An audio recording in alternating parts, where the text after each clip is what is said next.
I'm Professor David Wilson. As a criminologist, I'm often asked, what's it like to interview a serial killer?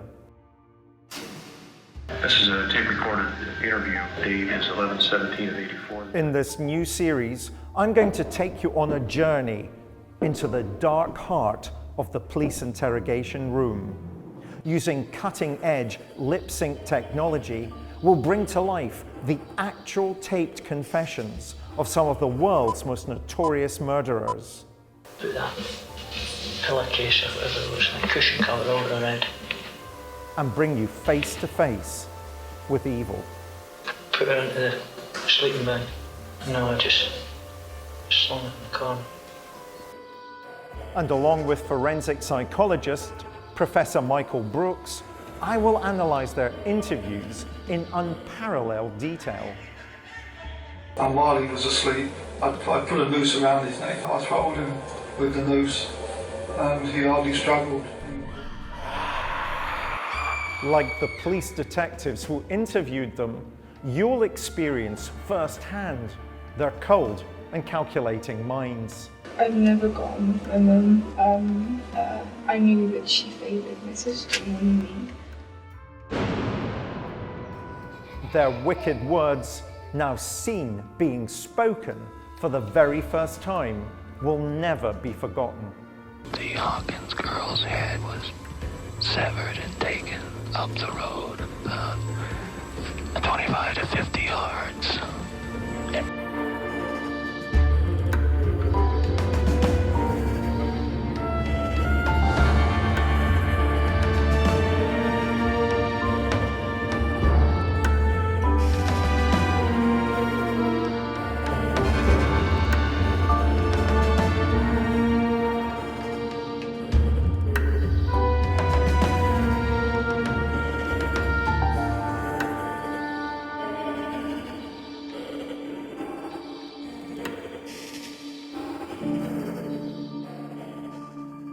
Many serial murderers refuse to confess to their crimes after they've been arrested, charged, and even convicted.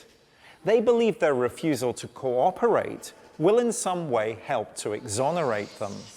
Suffolk Strangler Steve Wright, for example, was the classic no-comment interviewee, and Dr. Harold Shipman turned his chair to face the wall when shown a photograph of one of his elderly victims.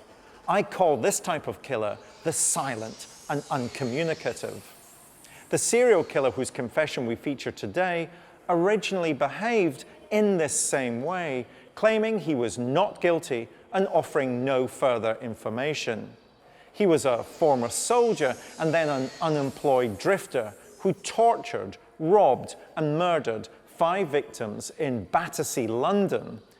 He was named the Gay Slayer by the press because of the sexual orientation of all of his victims. At the height of his killing spree, he killed 4 men in 15 days, and even the pet cat of one of his victims.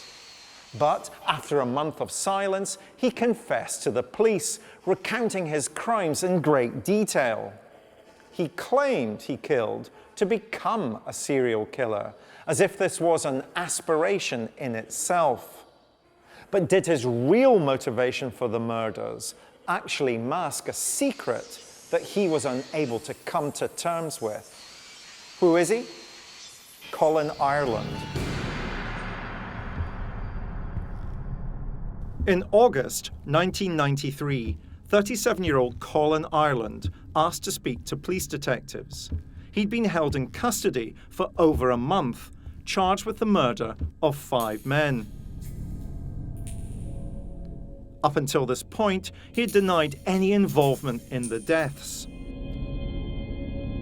But all of that was about to change.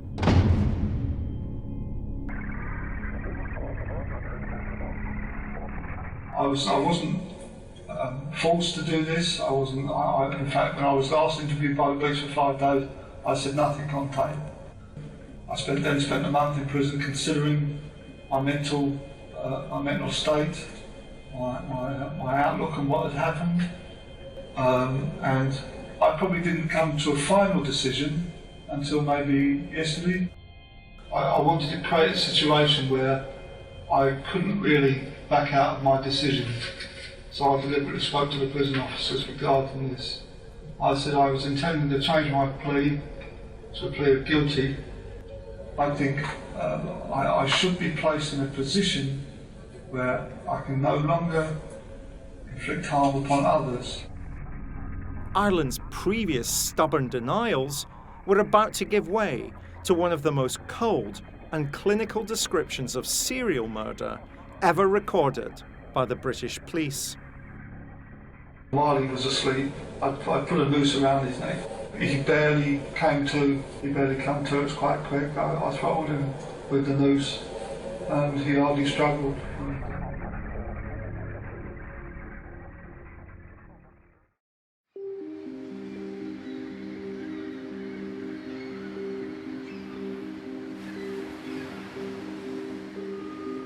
Colin Ireland was born in Deptford in March 1954. It was a tragic childhood, an unmarried 17-year-old mother, a father who disappeared very quickly after. Ireland's fractured family life would lead to frequent run-ins with the law and lead to him being in some potentially compromising situations. He was an attractive boy and was propositioned, in his words, by a number of men as a teenager. Now, Ireland never said whether he accepted any of those proposals or whether he had a series of homosexual relationships as a teenager. Personally, I've always suspected that he did. I think he probably experimented with being gay and may have rejected it, or may have thought, no, that's not for me, and at the same time felt himself conflicted. A series of unfulfilling relationships with women would characterize his adult life, as would his inability to settle down. He became something of a drifter, moving between low-paid jobs along the south coast. Eventually, he would settle in Southend-on-Sea. On the surface, here is Ireland, unmarried again, starting afresh, a new home, a new job or jobs, a new beginning. But it wasn't a fresh start. What's emerging from Ireland is a darkness that was probably been there, at least in a nascent form, for most of his adult life. And steadily, over the first part of 1992, this desire to explore his sexuality and his desire to perhaps take revenge on the men who may have abused him or propositioned him when he was an adolescent. He decides, after reading a book by an FBI profiler, that he wishes to become a serial killer. It is as premeditated, as calculated as that. Having decided he was a nobody, he then wanted to be somebody. And one of the best ways to be famous is to be a killer. We all know about Ian Brady, we all know about Peter Sutcliffe, Robert Black. He wanted to be up in that league. He decided one new year to make a resolution. I am going to be a serial killer. That's my new career, and set about it. But is it really possible to read a book and determine to become a serial killer? Or does Ireland's police confession really hold the key to why he commits the crimes? I'm here with Professor Michael Brooks, a forensic psychologist, to try and find out. I should be placed in a position where I can no longer inflict harm upon others. Do you buy this idea that the reason that he goes on this journey to become, as it were, a serial killer is because he reads a lot of books about serial killers and he wants to see if he can do it? The second element may be true. Just because you read books about serial killers doesn't necessarily mean that you have an interest in becoming a serial killer yourself. But if that is your motive, then actually reading books can give you an awareness of ways in which serial killers have acted in the past. But there has to be other motives as well. So why did he want to become a killer? Why target homosexuals? I think his targeting of gay men was Colin Ireland picking up on the particular vulnerability that gay men had at that point in time, which was that they felt that they needed to relate to others in a very particular way. They needed in some ways to relate slightly covertly when they were meeting new people. And in his intelligence and his ability to exploit other people, Colin Ireland recognised that very particular vulnerability of the gay community at this point in time, and he absolutely exploited it. He could actually pick up men, imply they were going to get into an S&M situation, and would take them back to their flat or house or whatever. As Ireland's police interview progressed, he began to justify his behaviour, a common ploy among serial killers. But was this just a mask to disguise his own feelings of self-loathing that he experienced about his conflicted sexuality? I think it's something that's been triggering me some time before. I felt if I was approached, I felt there was a likelihood that I would kill. I thought to myself, if I'm approached, something will happen. I'm not.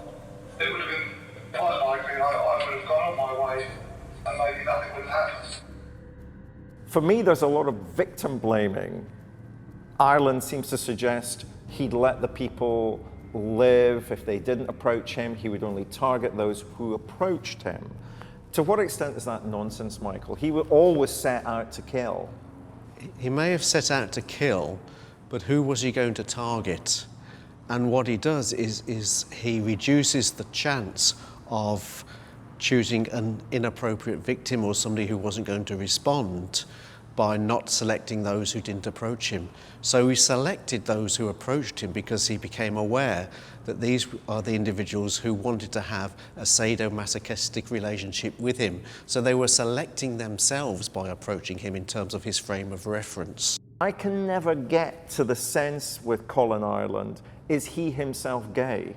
Is his sexuality fluid? To what extent does sexuality play a part in all of this? Well, certainly he's had relationships with both genders. So to say that his sexuality is fluid would be accurate.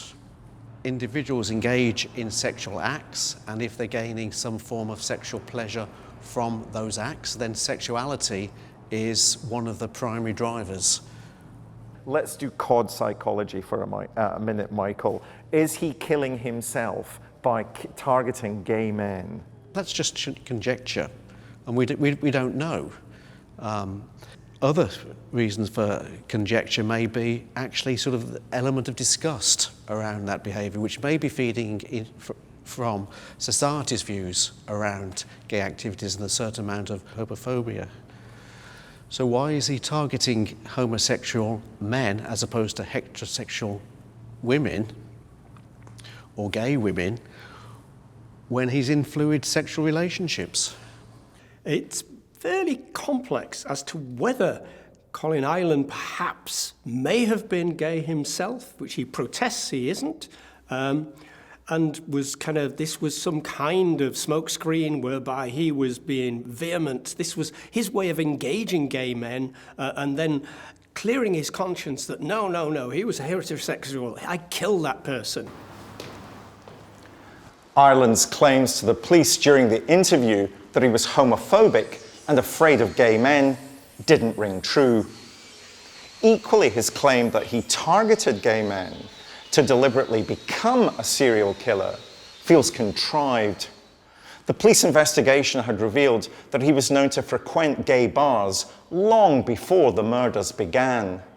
And as the police interviews continued, it was clear from the manner with which Ireland would describe how he killed his first victim that the fantasies of sadomasochistic sex provided the context for the murders. All serial killers need a hunting ground and a victim group. Colin Ireland would find both in southwest London. He has to find a location which is bound to have a lot of gay men in it. He hears about a pub in Earl's Court, southwest London, called the Colhern Arms. The Colhern pub is a very well-known gay pub in Fulham where gay men would meet basically to have a drink and to pick up. There was quite clear codes in terms of what people wore, where they used handkerchiefs, which pocket, back pocket they used, would give information to other men for their sexual preference, thus avoiding guys picking up on the wrong kind of guy and things like this. Ireland travels up from Southend-on-Sea, complete with a murder kit in his rucksack, including a duct tape, knife, rope.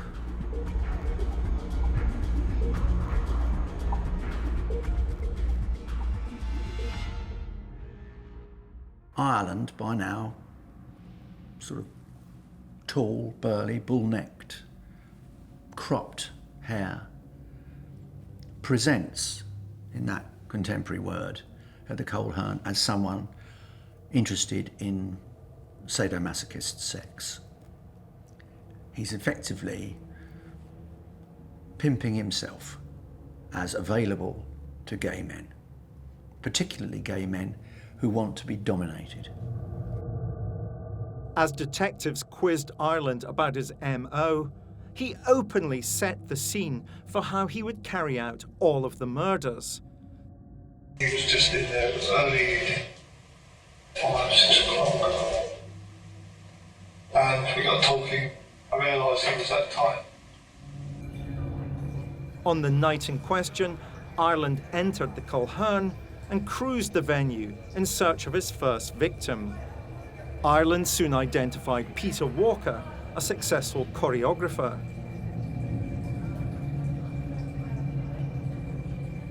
After a brief exchange, the two men left together. They headed back a few miles to Walker's flat. The initial consensual liaison between the two men rapidly escalated into violence.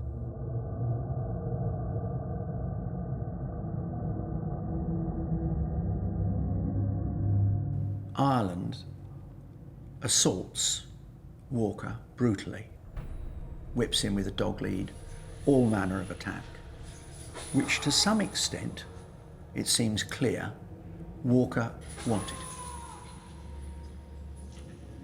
Walker didn't, however, perhaps anticipate that Ireland would go a little further. While he was tied up, I went and got a plastic bag from the kitchen, carrier bag, and I stuck it over his head. And I think in a way he wanted to die.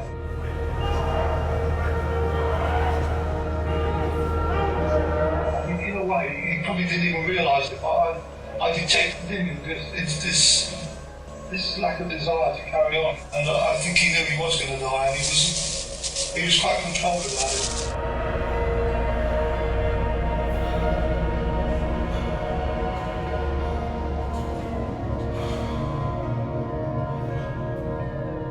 It was almost like a thing that was going to happen. It was like almost like a fate thing. It was our most horrific killing.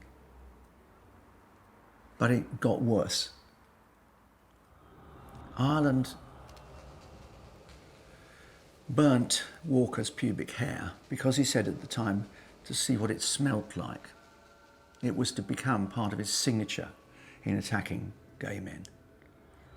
He also scrupulously cleaned the flat of any forensic evidence that he'd been there and stayed in the flat in Battersea with Walker dead, tied to the bed, all night, watching television and eating from his refrigerator. He didn't leave until the rush hour the following morning because he thought it would be less conspicuous than him walking the streets in the middle of the night. He was a calculated killer, and this was the first of 5.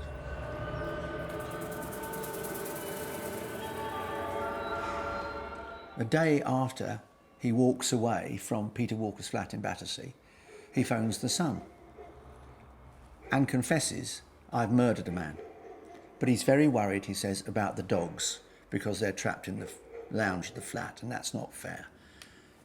It is one of the more bizarre elements of Ireland, but what it reflects most accurately is his intense desire for recognition. This is a man who set out to become a serial killer. According to the FBI, he has to kill 5 people to be known as a serial killer. He's going to kill 5 people. And over the next few months, he does that. In May of the same year, 1993, a couple of months after the killing of Peter Walker, he goes back to the Colhern pub and this time collects a librarian called Christopher Dunn, who's 37. But by now, Ireland is just amending his technique slightly. He is very keen to make some money because at the moment he hasn't got a job, and so he decides that he's going to torture Dunn for the PIN number to his debit card. And he does so by effectively setting fire to his genitals. But despite sadistically torturing his victim, Ireland was still unsatisfied, believing Dunn was lying to him. After his PIN number, and it was one that struck me to be totally ridiculous. You know, it was 3 digits in a row of the same. And I thought, that's not really a PIN number someone would choose personally. So I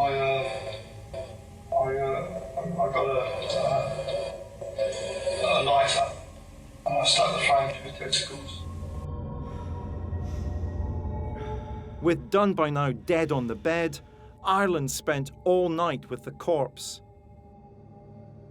Some killers stay with the body, some killers come back to interfere with the body, like we know with several have done that. But in this case, I think he sat there, enjoyed what he did, probably relived it, but careful not to masturbate or to leave any evidence of his sexuality there. He would sit there calmly, listening to the radio and enjoy what he'd done and then think about his way home. He clearly took pleasure in his work. Yet despite having killed a man, Ireland was about to seek sympathy from detectives, and in doing so, displaying an extraordinary level of narcissism, even for a psychopath. I think that affected me mentally to quite a degree, sitting in with these bodies for sort of like 5 or 6 hours on some occasions, watching them gradually sort of get blotchy as they do and cold. It wasn't something that I don't think I could cope with, to be honest. I wasn't dealing with it too well. Despite many of the victims frequenting the same pub and dying in virtually identical circumstances, Ireland remained at large and free to kill. Might this have had something to do with homophobia? The police investigation seemed hampered by a lack of knowledge about the gay scene in London and the special subculture of sadomasochistic bondage. This widespread ignorance enabled him to go undetected. However, as is so often the case, CCTV footage would lead to a turning point in the investigation, as would the discovery of the identity of one of his final victims.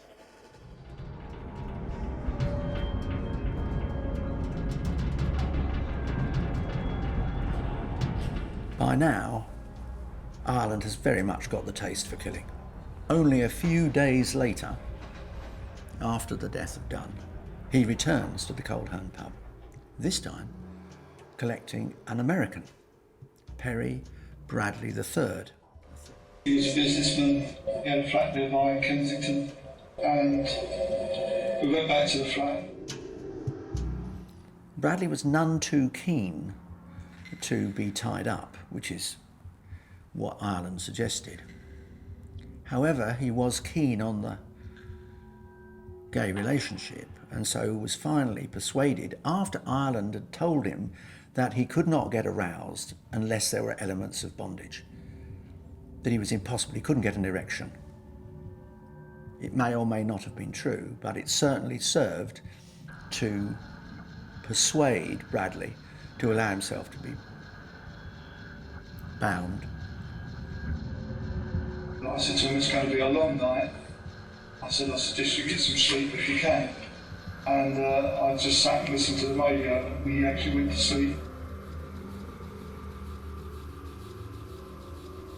And while he was asleep, I put a noose around his neck. He barely came to. He barely came to, it was quite quick. I throttled him with the noose. He hardly struggled. And some, for instance, Walker, it took longer.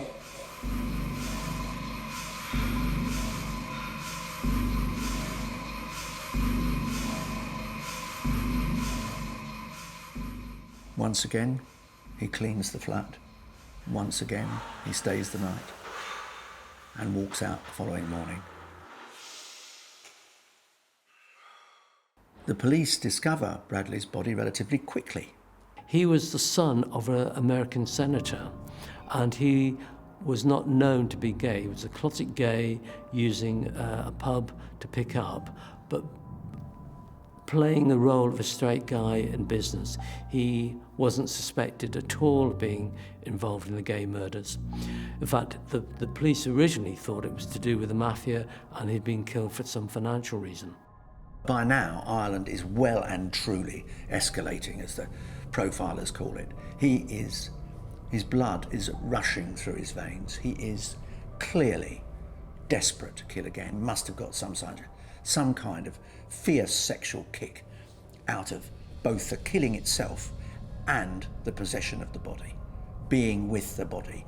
I have the power. I am in control of you to such an extent that I've extinguished your life. I throttled him with the noose, and he hardly struggled.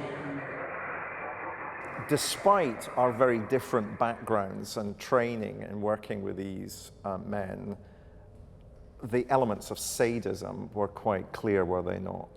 Yeah, and two specific elements came out in sort of the interview. The one about the lighter and burning the testicles when Christopher Dunn didn't give what Colin Ireland thought was the correct PIN number. That's purely sadistic. I got a lighter and I stuck the flame to his testicles. But also watching someone with a noose round their neck for 5 to 6 hours, although he says it was disturbing afterwards and didn't cope too well. Well, he did nothing to stop it. So there's obviously an element within there that he was content to watch somebody take that long to die slowly and painfully. I said to him, it's going to be a long night. I suggest you get some sleep if you can. Now, in my world of criminology, I call that being process-focused. He's not act-focused. He doesn't want to kill these men quickly. He wants to enjoy the suffering that they are experiencing, because that makes them feel powerful. By now, Ireland's taste for murder was insatiable, and within days, he was back at the Colhern Arms to select another victim. This time he chose 33-year-old Andrew Collier. Once again, they went back to the young man's home. Once again, the familiar routine. Collier allows himself to be tied up and gagged. Ireland strangles him with a noose. He searches Collier's flat while he's there and discovers that Collier is HIV positive. Ireland is furious. It indicates to me that they actually didn't have sex I suspect Ireland did not have sex. What he wanted to do was to dominate him, and that the sexual excitement came from the domination and then the death. So I don't think there was penetration. So Ireland didn't feel that he'd been infected, but he was furious that he might have been infected had they had sex. So he decides to take a bizarre revenge on Collier. He kills Collier's cat, Millie, by hanging it. He then, over Collier's dead body, he puts naked body, lays the cat dead, he puts Collier's penis covered with a condom into the cat's mouth, and he puts the cat's tail, again covered by a condom, into Collier's mouth. The reason he did this was because he was irritated by the media picking up the story about the first killing. In the first killing, there was a dog. He contacted the police and said, could they go and let the dog out? So he had been described in the media as dog-loving or animal-loving killer. Now, suddenly there was an incredible media attention. Once there was recognition that there was a gay serial killer operating in London, he would read all the papers that was written about him. He would have been up to date with everything, and quite clearly the cat incident was to show that he wasn't the animal lover. He didn't want anything taken away from him. He wants it to be about him, not about animals. Ireland said afterwards of the killing of Collier, I wanted him to have no dignity in death. And it was part anger on my part, and part the thrill of killing. Collier, I think Collier was the only one I was angry with. Funny way, it was the only one I got cross with, and that's you probably noticed that in the way the body was found. I felt real anger towards him. Now, Ireland has killed 4 times in the space of literally a matter of months. 3 within the space of a week or so. The day he leaves Collier's flat in Dalston, he phones Kensington Police. Why are you doing this?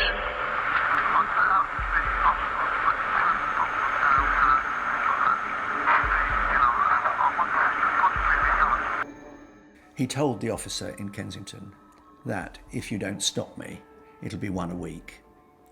I suspect at that point, Collier had tipped the final scale in Ireland's mind. He was the 4th victim. Ireland was convinced that if he killed 5, 1 more victim, he would be acknowledged as a serial killer. And he was probably, by now, anxious to be stopped. One of the strange conflicts in Ireland is that there was a part of him that actually probably wanted to be stopped, but a part of him that couldn't stop. Why in particular homosexuals?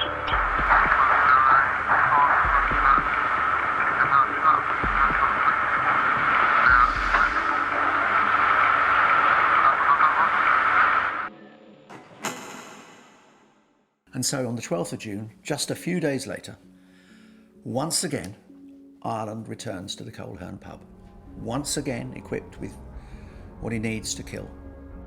Once again, looking for someone who is prepared to be dominated in a sadomasochistic sex game.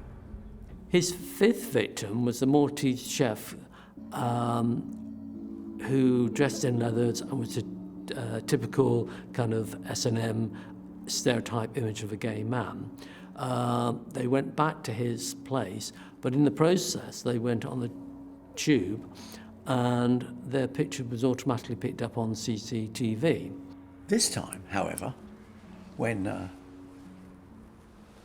Ireland asks for the PIN number to take another £200 from the cash machine with his debit card, the Maltese says, no, do what you want to me.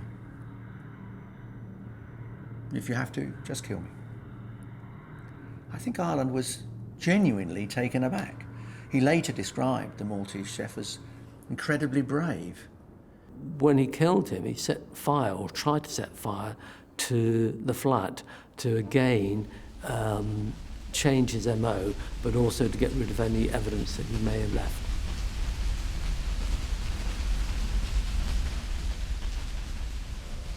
Hold all the papers, burnished together in the centre of the room, for no particular reason, but that reached the point where I couldn't stop myself.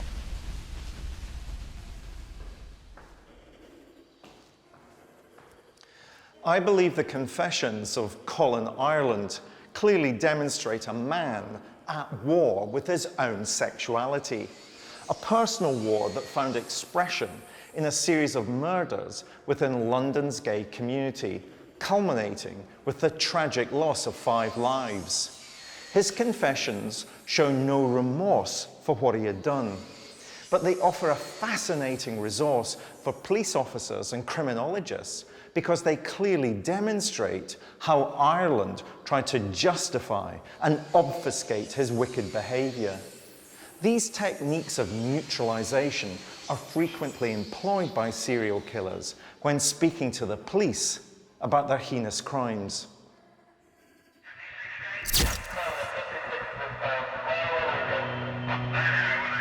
Colin Ireland's killing spree was rapidly escalating to 1 victim a week. Yet despite the growing body count, the police were not going public with their knowledge. The police were denied for a long time there was a gay serial killer. And from one point of view, you can understand that. They didn't want to have a gay serial killer because that would then provoke more panic in the community. They wanted to try and deal with the matter quietly. It backfired on them. The gay community took a lot of irritation out on the police because they weren't trusting the police. Once the police started investigating the disappearance and the murder of gay men, they were going into pubs, asking gay men about their sexual behaviour. It took the police some time to realise, A, they needed to use gay police officers, and B, they had to actually start saying, we're not interested in your behaviour, we're interested in the killer's behaviour. Now we have 5 gay men dead, and people begin to join the dots. In particular, they find some CCTV footage of Spiteri and a bulky man with a close-cropped haircut walking across the forecourt, the concourse of Charing Cross Station to get a train to Catford. The senior investigating officer realises that this is probably the killer, and so goes public with the CCTV. Colin Ireland realised that it was him. He went along with his solicitor and said, yes, that's a picture of me. I was with him, we engaged in sex, and then I left and that was it. The police interview, as a result of this, Ireland for the first time. When they do so, Ireland, who by this time is nothing if not arrogant, after all, he's killed 5 men and got away with it, makes a fool of himself. He tells the police about Andrew Collier's cat. Now that information has never been made public, and convinces the police that this is indeed the gay slayer, as the tabloids have named him, and they are going to connect him to the killings. One of the mistakes, and he made very few mistakes, that Ireland made was when he was with Andrew Collier, there had been a police siren outside and they'd both gone to the window to look out and see what was happening. And Ireland had left his fingerprints on the window frame, and that was a part that he'd forgotten to clean. So they now have his knowledge of Collier's cat, they have fingerprints from Collier's flat, they have Ireland. Colin Ireland's summer of terrorising the gay community in London ended upon his arrest. But his police confession makes it clear that he was still determined to intimidate and exert control over anyone who came before him, including the hardened detectives who interviewed him. Colin Ireland is remarkably arrogant, even by serial killer standards. He really feels that he can control and be in charge of everything and every aspect. I think we see that in the way that he carried out his crimes. They were entirely him in control, entirely him doing what he wanted to do, when he wanted to do it, with whomever he picked on. Throughout his police interviews, Ireland projected the same dominance that he had projected on his victims. He was going to tell them what it was and what he'd done, and they were going to listen. He was in control, he was in command. And if you look at his confessions carefully, he is swaggering in them. There is no hint of remorse. He is saying, look what I achieved, look what I've done, look how I am. I think I should be placed in a position where I can no longer inflict harm upon others. Even at this stage, faced with the evidence of what he's done, he is still prioritising his own emotions, his own emotional experience in the confessions.